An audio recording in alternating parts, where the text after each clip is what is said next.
What is the weirdest, creepiest, unexplained thing you've ever encountered? When I was about 8, I woke up at my grandparents' house to my cousin saying, "Wake up, let's play hide and go seek." I looked around, couldn't find her. She said, "Don't quit, come and find me." I searched high and low. She spoke to me in all different parts of the house. Finally I burst into my parents' room and said, "Is Ellen hiding in here?" And they said, "She isn't coming until tomorrow." My husband and I had a cool portrait painted of a friend who passed away.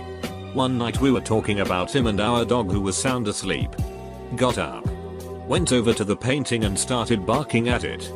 Our dog did this to a painting we had once. Turns out there were a lot of centipedes living inside the frame. It was as much of a nightmare as you are probably imagining. When we discovered them, seeing all the supernatural replies on here. Maybe mine doesn't fit, but oh well. I lived in a shady neighborhood for about 10 years. One day at like 3 PM, I was out walking my dog. A guy came up to me in a rush. There was a huge bulge under his shirt. It was moving around. And his shirt was soaking wet. It was a white shirt. No blood. Just wet. He asked me, "Do you know where the native center is?" There was nothing like that anywhere near us. And I told him so. He turned and ran, holding the animal comma in his shirt, yelling "Shi-I-I-I-I-I-I-I-I-I-I." He turned a corner and he was gone. It wasn't scary, but it was definitely unexplained. One night, I was laying on my bed with a window open, and it was around 2 AM. On the road outside, I heard an ice cream truck go by, with its music and everything. Then a couple seconds after that, I heard a police car drive by in the same direction with its sirens going off. I'll never know what illegal activity someone was doing with an ice cream truck at 2 in the morning. Edit, typo. As a teenager, my parents moved into another house because our previous one caught fire. One morning I woke up smelling breakfast. I'm like, hell yeah, mom's cooking pancakes, bacon and eggs. I mean, the smell was right on the money. My brother and I get up to see no one cooking and my mom asleep. Okay, whatever. Tell my mom about it later and she looks crazy shocked. Sad the landlord told her jokingly about it being haunted by an old lady that cooks breakfast sometimes. She never told us until then. Only time it ever happened. My one nipple is constantly itchy. Doctors can't explain it. The internet can't explain it. I'm just doomed to scratch my right nipple for eternity. One time I was in my backyard playing with a plastic toy dinosaur. Loved that thing. I tossed it up into the sky. And then it never fell back down. I never saw it again. One night, during college, I woke at about 2:30 AM. I can't explain why, but I immediately jumped out of bed and started getting dressed. I was completely dressed and just starting to wonder what I was doing when the phone rang. It was one of my best friends. She said she had tried acid at a party earlier and was on a bad trip. She was terrified of everything and had been hiding under a table for about half an hour, trying to get to the phone to call me. Somehow, I knew and was getting ready to go get her before she even called for help. I still don't know how to explain that. It's almost midnight. I shouldn't have come here. I can't tell you how many times I've made the mistake of reading these creepiest threads before bed and then I get too scared to sleep, so I end up being awake super late with nothing to do but read more people's creepiest stories. One time I was running early in the morning before high school. It was 6 AM-ish and still dark out as it was the late fall. I lived in a town in Ohio with one side surrounded by trees. As I'm coming up an uphill curvy road in my community, I notice what has been placed on the guardrail. There were about 10 raggedy children stuffed animals stapled to the posts. I was running before, but I was sprinting away after that. I told my father, who was on city council, about it and he talked to the Parks and Rec employees. Apparently they take them down and someone puts new ones back up every week. In a pretty sleepy town, this was a really freaking weird thing to see. Edit, no chick died there during that time, or in the 10 years prior to when I saw them. This town is very small, I definitely would have heard about that. I'm gonna talk to some of my friends this weekend and see if they know of any other reason for a memorial.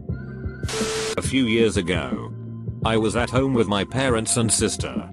My sister and I were sitting on the couch in the living room, facing the kitchen, and my parents were in the TV room, to the left of the kitchen.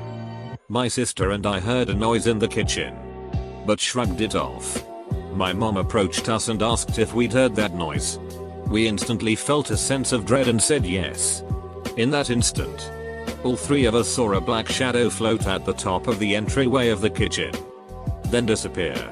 I walked over to the kitchen, peeked in, and saw that every cabinet was wide open. I hated that house after that. When I was little, our house had an upstairs apartment that my grandfather lived in. My grandfather would sit in the front window smoking, drinking coffee and just watching the neighborhood.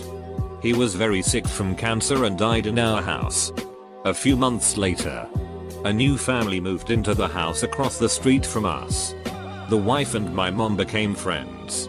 One day the lady across the street asked my mom who the old guy was that lived upstairs and would sit in the window smoking and drinking coffee. No one had moved in upstairs. I was in the bathroom at Subway. In the garbage can beside the toilet I saw a cooked hot dog on top of an open package of uncooked hot dogs, the one missing being the cooked one. To this day I want to know what happened. I once went to Disney World when I was about 10 or 11. When I came out of the Haunted Mansion ride, there were lipstick kiss marks all over my face. I did not feel anything during it and I was riding with my little brother, who was not wearing lipstick. Still freaks me out to this day. I was in a brand new apartment that had white carpet. This was before I moved anything in, so the apartment was completely empty. I had to replace a light bulb, so I was standing on a stepladder, unscrewing the glass dome with a large black and yellow screwdriver when the screwdriver slipped out of my hands. I felt sore, it hit my elbow. Then I turned my head away so it wouldn't hit me in the eyes. Didn't feel anything, so I figured it must have bounced away from my body after hitting my elbow. But I never heard it hit the floor. So, again, this is in a completely empty apartment, with white carpet floors, and I just dropped a black screwdriver. Except I never once heard the screwdriver hit the floor, and it just went missing. I never did find that screwdriver. When I was a dumb young kid, I was on the phone with a friend late at night and some guy called up and said he was with the phone company and they were doing work on my block. He described my block perfectly and said he wanted to verify my address. I probably should have said you guys should know that already, but again, dumb young kid. I continued talking to my friend and started to regret giving this stranger any info. He called back maybe 20 minutes later and said, "Matt, are you scared yet? Never found out who that was, how they knew my name, and why they were messing with me." When I was about 8 years old, I fell asleep and had what I can only relate as a 90 Toys commercial on an bad acid trip. It was a close-up of a snarling Doberman that was covered in neon colors, and in a second it had bit me on my arm. I jerked awake and my arm was in extreme pain. I looked at my arm and I was bleeding and what appeared to be bite mark in my arm that could have only happened if I was holding my arm in a defensive position defending myself from something. The bite mark had elongated canines and was bleeding. We never did or ever would own a dog. My dad also told me a story that always creeped him out. Shortly after I just started to walk, my dad woke up one morning, and he came to get me out of my crib. When he got there, I was nowhere to be seen. He went downstairs to see if maybe somehow I was down there. Nope. He looked around until he finally noticed the front door and screen door were both unlocked and wide open, deadbolts and all. He feared the worst. So he ran outside and found me in the bed of his Ford F-250 truck bawling my eyes out. Edit. Thanks to you Azav for the correction. One time when I was on a 15-hour drive I had to pull over at a rest stop to get some sleep. I quickly passed out and had the strangest dream of people trying to kill me at a rest stop. When I woke up from the dream, there was a smiley face on the inside of my windshield. Needless to say, I hauled it the second I woke up. This actually has a pretty reasonable explanation.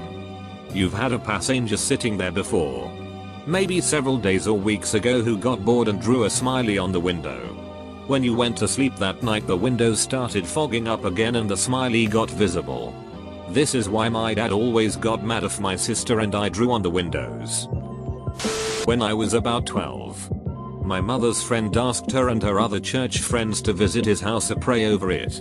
Ever since he had moved in, he had seen dark shapes, smelled bad things, experienced cold spots, heard voices, and his wife had been acting weird. My mother took me with her because, I presume, I had nowhere else to go. Whoever had lived in the house before had drawn weird symbols in the garage, such as the all-seeing eye, and the whole place just had a very uncomfortable presence. This man had never stepped foot in his storm cellar. This is Oklahoma, so it's separate from the house, and the shelter just had an evil feeling emanating from it. They all decided to open it, not thinking there would be anything there. When they opened it, there were dozens of dried up dead cats and chickens that apparently had been sacrificed. This is in the city, so no real reason to have chickens down there. It was just a terrible, evil feeling. My dad told me a story once about my grandfather. My grandfather passed away when my mom was about 10. One day my dad was working in the garage when he got a phone call. He picked it up and the call said, "Hi, Dad's name." "It's grandfather's name." They talked a bit and my grandfather said to tell my mom that he was proud of her. He hung up.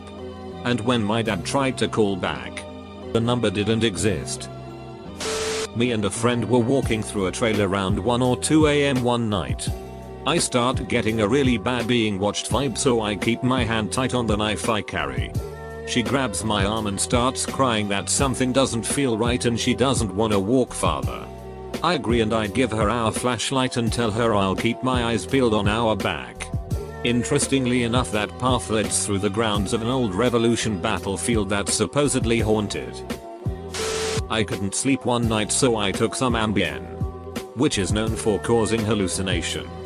Before I started hallucinating, I saw a black figure in my room and started to freak out. A few months later, I have a roommate move in and he tells me he sees it at night, but only in my room. Doors will close and drawers will be open. It's creepy to think my room is solely the most haunted room in the house.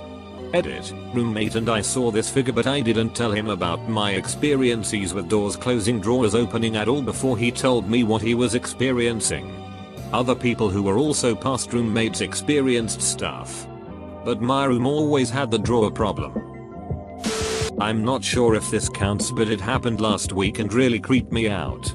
I was friends with a girl when I was a teenager. Not best friends, but we went to the same school and I would go over and hang out in her house after school sometimes. She was extremely quiet in school and had no friends, so her mom would often ask my mom to send me round so she would have someone to hang out with. I didn't mind cause she was quite funny and talked a bit when it was just the two of us. Anyway, we fell out of touch a long time ago and I haven't spoken to her or seen her in years, like 15 years I'd say. Last week I was at my desk in work and she just popped into my head for some reason. I was just working and I thought of her. Specifically, my thought was, is XXX alive or dead? I don't know why I thought that specifically. So I made a mental note to ask my mom next time we spoke. Then 2 days later I got an email from my mom. A bit of sad news. XXX died on Monday. It creeped me right out. My logical mind tells me it's just a weird coincidence, but it really shook me when I got the email. I haven't thought of her in so long. And it was the day she died that she pops into my head.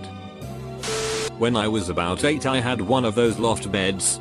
One night I woke up around 3 AM and the top of my hand was super itchy. Scratched it and a bunch of slimy stuff scratched off and it hurt worse than anything I had ever experienced. I started screaming and crying and my mom ran into the room and flicked the lights on. The skin on top of my hand had a serious burn and my skin had basically melted off. It was disgusting. My bed was nowhere near an outlet. And my bedroom light was in the middle of the room away from my bed, and off. My mom searched everything in the house but nothing was even remotely warm. Oven, stove, baseboard, heaters, etc. There's no evidence I even left my room.